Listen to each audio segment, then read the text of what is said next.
first thing you notice is the light. Light everywhere. Brightness. Everywhere. Not the dark continent as so often described by writers from the gloomy northern skies of Europe. Not the dark continent at all. This is the luminous continent, drenched in sun, pounded by heat, and shimmering in its blinding glare. Most of us see Africa as an object, a single blighted place burning in the glaring, relentless heat. For others, it occupies a romantic space in the imagination of childlike primitives and wild, beautiful animal creatures.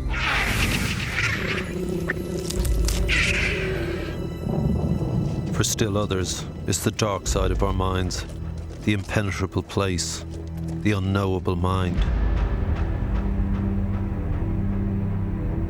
The hordes of walking skeletons, too weak to swat the flies that cover them in the stinking squalor of the relief camps, or the disease-stricken people, fleeing yet another nameless battle between countries, tribes, clans, or warlords.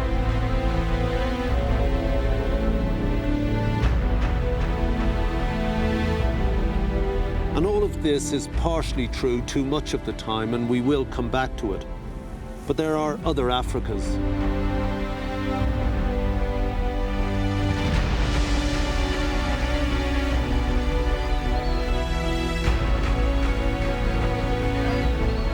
Africa's got the lot. Desert with its vast seas of sands, tropical with its jungles, equatorial with its rainforests, savanna and coastal with its animal and fish. In fact, practically everything except Arctic.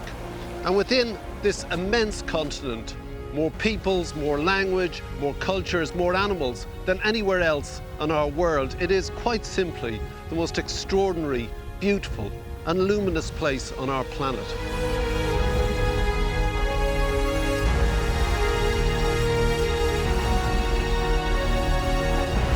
No wonder man was born here, born out of nature and into nature, where this continent provided him with everything he needed to survive and thrive in its abundance.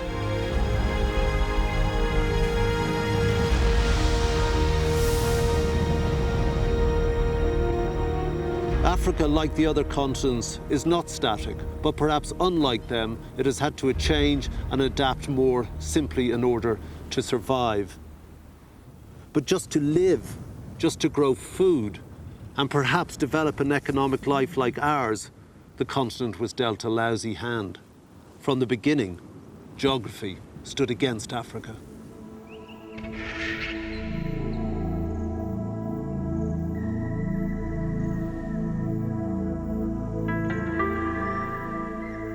Europe occupies a single landmass, stretching east to west across what is, in effect, one temperate climate zone.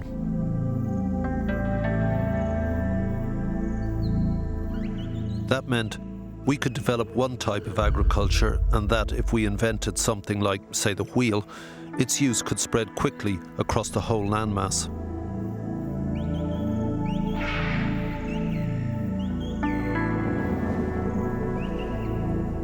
But Africa is different. It stretches north to south across some of the most extreme climate zones on the planet. There's no use having a wheel in the desert sands or a plough in a tropical jungle.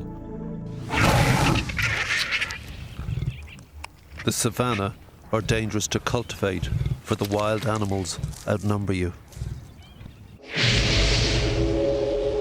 Then there's the heat. No other continent has so much landmass so close to the sun. Here, heat is a shape, a form, even a taste. Tropical or desert, it has a huge impact on the way of life.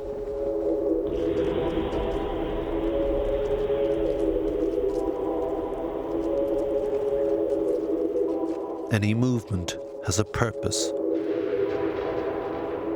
Even then, It's done with economy, a captivating grace of elegance and gesture.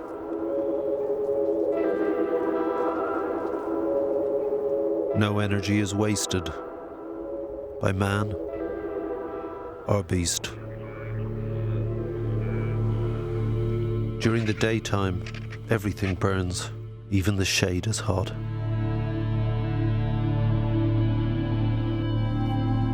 People, animals, even plants stop moving.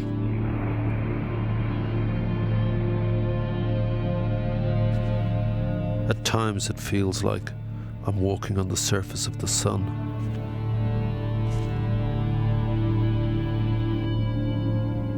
Then noon arrives.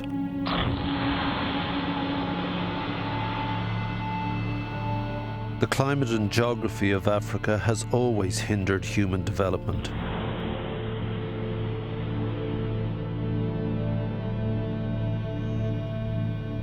Man found it hard to settle down here.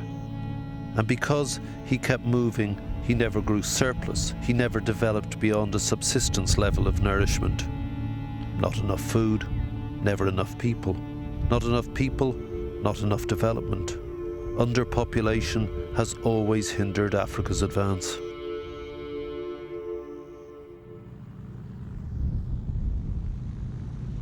Today, climate, geography and environment still influence Africa, but modern man imposed another limitation on modern peoples, politics and political geography.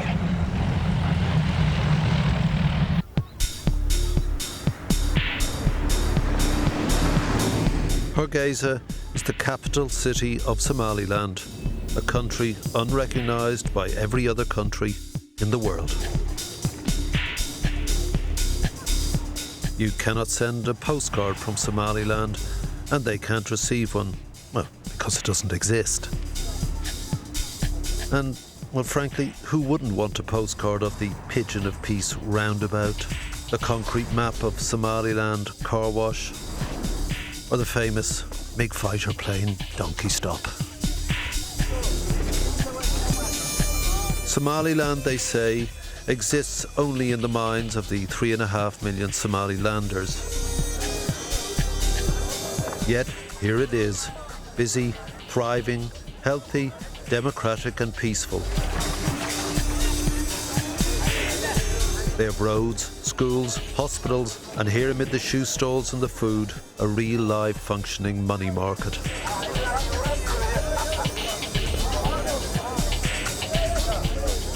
Cash by the carload, literally. This is the central bank and the stock exchange of Somaliland, a country which no one in the world recognises. These people don't seem to care. They've got dollars and pounds and euros. They're on their calculation machines deciding what the price of the Somaliland shilling is at this second. And they make it up themselves, not the government nor any central bank. And this is just stacks and stacks of the local wonga. So if I'm going to get my lunch, well, I'll need a few of these things. Thanks very much, lads. It's a cup of coffee. Somaliland was once a part of Somalia, but the people here, as one of their ministers told me, grew tired of Somalia's constant fighting, the warlords' addiction to anarchy. They just wanted peace. Somaliland has been successful despite the odds by blending the ancient political ways of the clan with the modern demands of the nation state, and thus creating a new model African country.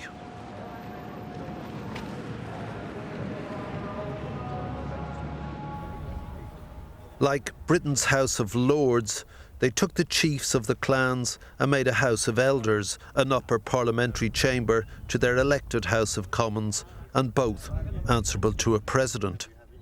The elders do meet in a modern building, but still prefer to do it the old way, under the shade of an acacia tree.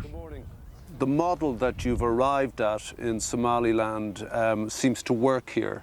You've incorporated traditional ways of government with the modern. Do you think that's a good model for the rest of Africa?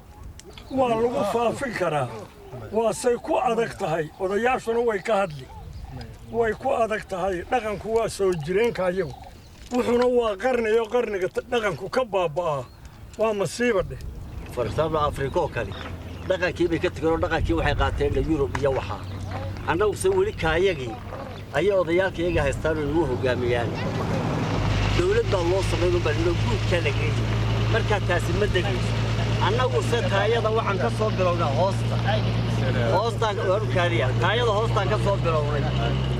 And it's not just in politics where the old ways have been grafted seamlessly to the new. It is literally true here in the hospital for traditional medicine. Camel bones have replaced the shattered leg of a bullet-wounded man. Dr. Hussein Adam Bade. burburkiina waan ka saaray kabacdi dibeetoo labtaydii baan doontay waan mitirsaday waan soo dhigtay dawooyinkaygii hidiya dhaqanka ahaa malmalkii iyo caanageelkii ayaan laftii ku maydhay dabeed waan geliyey kabacdi dibeetoo waan ku tolay dabeedna dawooyinkii antibiyootiga mid afka laga liqo iyo mid lagu mudo labadaba waan siiyey sidaasuu dabeeto isagu ku kabmay kuna bogsaday.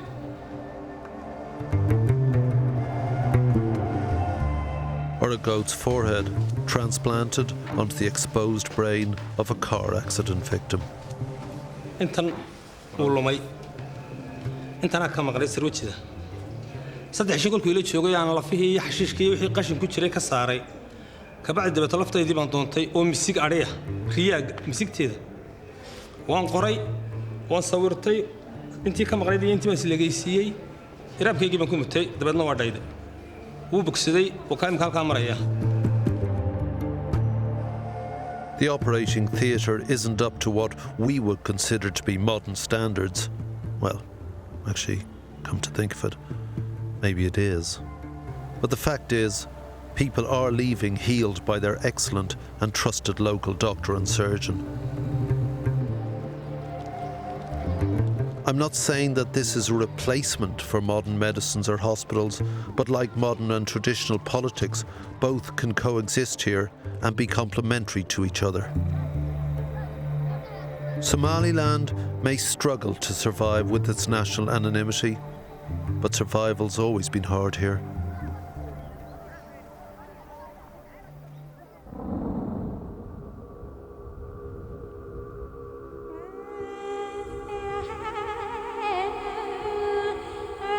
And although Somaliland works well, it remains a virtual country. A bit like Masailand, over 1,000 miles to the south in the Great Rift Valley.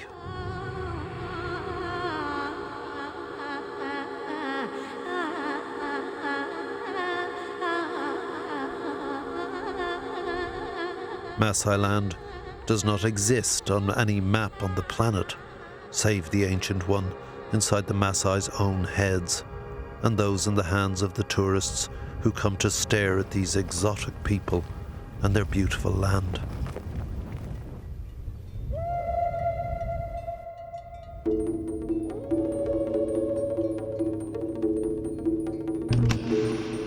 The Maasai are an extraordinarily successful people who have learned to live apart from, but alongside the modern state, obeying its laws when they move outside their lands and living by their own codes inside them.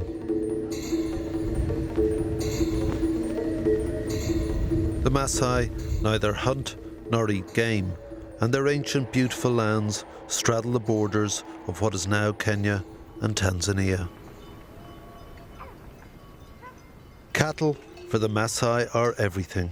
They're not just a livelihood like, let's say, for a rancher in Europe or America. They are a life.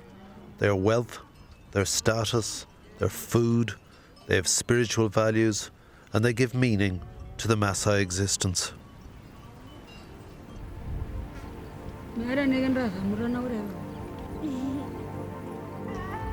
The Maasai participate in our world only in as much as they want to, and they do it on their terms without any reference to ourselves. They're not disconnected, they simply prefer the way they live to anything we have to offer. Globalization, Iraq, and the rest of it is academic to them. They're aware of these other worlds, but they've consciously chosen to remain as they are.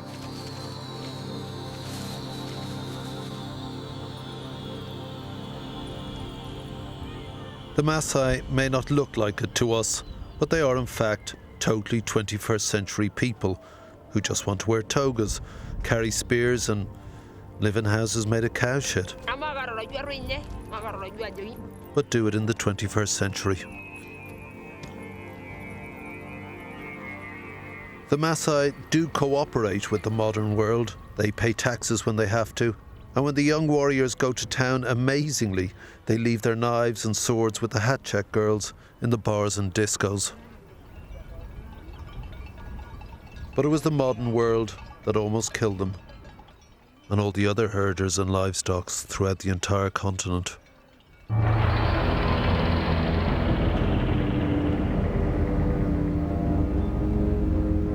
At the turn of the last century, some Italian traders unknowingly imported infected cattle from Brazil. What they brought in carried the Rinderpest virus. Rinderpest is a lethal disease that kills cattle quickly and has spread violently and suddenly throughout most of Africa. It killed almost all of the game. Herds and livestock were wiped out, the living wealth of the African continent.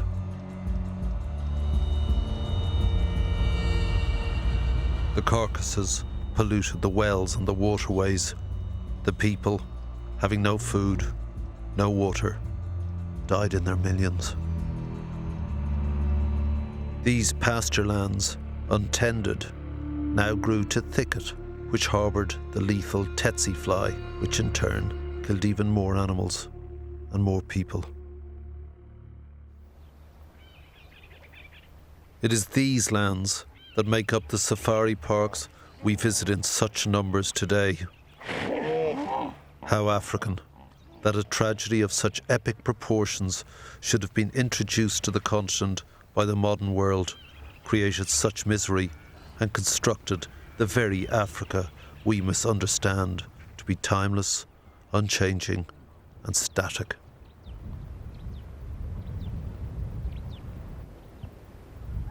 It has been noted before that the very genius of Africa is survival itself, and that resilience was learned here by the Ngorongoro crater, the very cradle of humanity. One of my many failings is a lack of a sense of wonder or of awe, a piece of music or of writing or science, a gorgeous woman, something like that. I like animals, but it's humans that do it for me. I think man is amazing. And in this moonscape in the Laetoli Gorge in Tanzania, I'm truly filled with this sense of wonder that I so often miss. This is nature's stew pot that cooked us up. It's nature's Frankenstein's laboratory that produced us, the amazing animal. How do we know that? Well, 2.8 million years ago,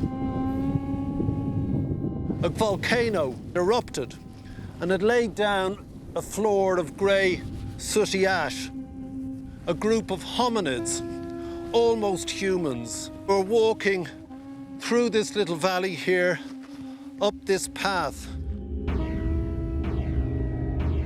The scientists tell us that there was a male, a female, and touchingly for me, a baby on the female's hip. And they walked up here, past this stretch where I am now, and this is freaking me out, and along where these stones are.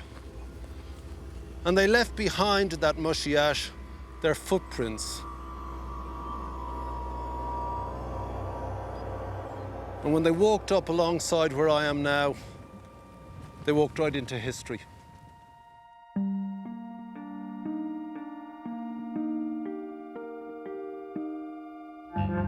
When man finally did arrive, he realised he had no claws to tear with, no razor teeth to savage with, no strength to charge down or outrun.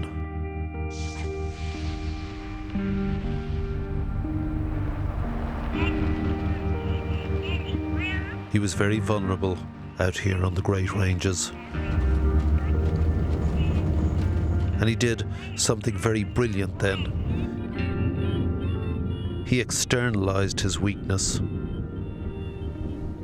He used other things, stones, bone and wood, with his natural weak strength to throw, stab or club with, and it worked. He had done something extraordinary. He had developed the one part of him bigger than any other animal. He'd used his brain. Romantically, the Hadza, a group of hunter-gatherers, are still here, living exactly as early man, hunting with bows and arrows, gathering honey and berries, and making fire from sparks, and rarely wearing clothes, except when they're on telly. The Hadza are nomads, and though they've survived in the Rift Valley thousands of years, they haven't flourished, because their way of life is only effective for a small number of people. They get hungry, they get ill.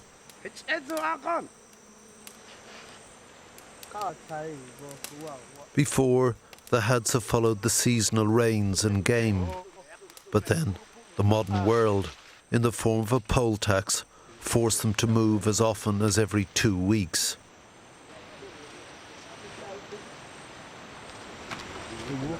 They refused to pay it and did a runner.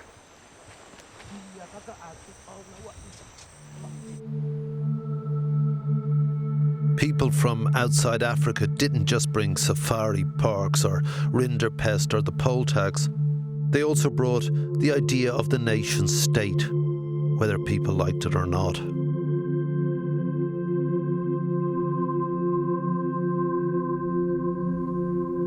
Hadza and Masailand exist today solely in the imaginations of its tribal peoples, while Somalia, another country north of here, is supposed to be a sovereign nation state. It isn't. In truth, it exists solely in the imaginations of politicians inside and outside Africa.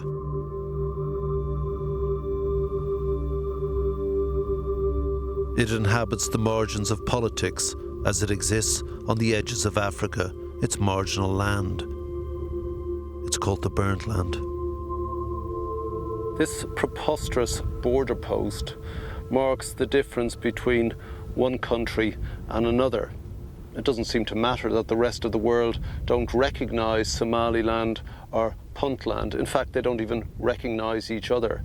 But they inherited this line from the colonial powers of a long time ago. The British drew it up on that side with the Italians on this side.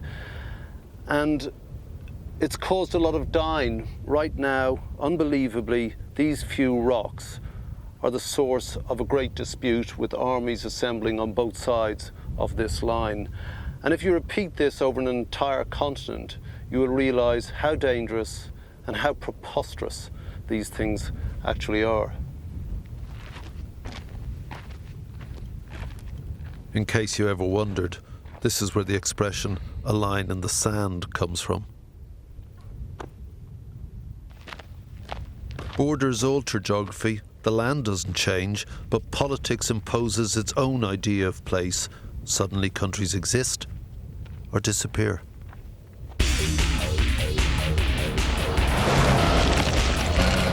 Before we came, we were advised of the volatile security situation here in Somalia, and when we arrived, the authorities told us it wasn't safe for us to film and travel unless we accepted the security they'd provide.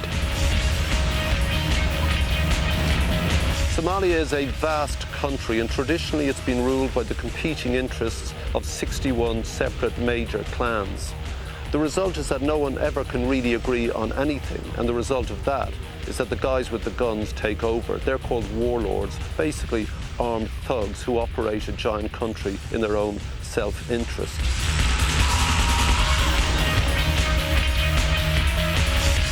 If you have no central government, you have no security, you have no stability, you have no prosperity, you have no health, education or law.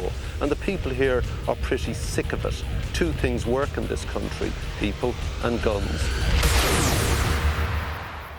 And caught in the middle are people and the towns they live in.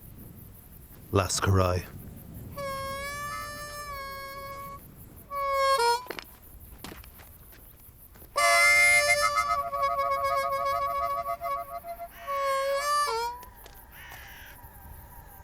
Ten years ago, this was once a thriving port of Somalia. But caught between the vicious clan fighting, the people abandoned here, leaving Lascarai to idly fall apart under the unbearable weight of the burnt land's heat.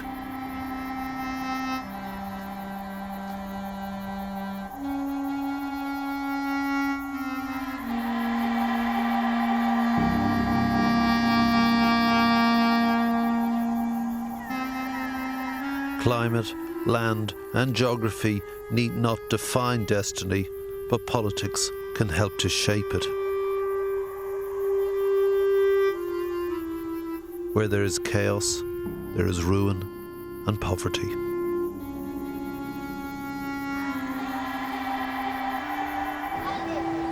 The people of Africa hold themselves together by using the ancient, deep substructures of society. The extended family, which becomes the clan, which becomes the tribe. They take care of each other, no matter what the froth of history, politics, the environment, or the modern world throws at them. And this is the big, unseen secret of Africa.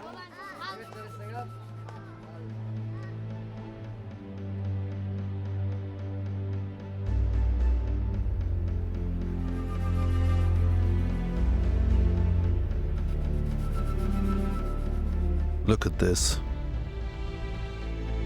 What other continent has this great emptiness? No wonder people stay here. No wonder people wish to return.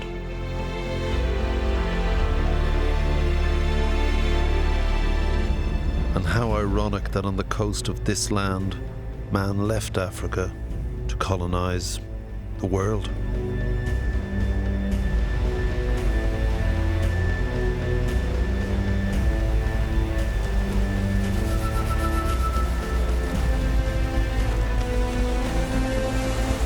The great adventure of modern man that had begun 200,000 years ago in the Rift Valley finally arrived here on the northeast coast of Africa.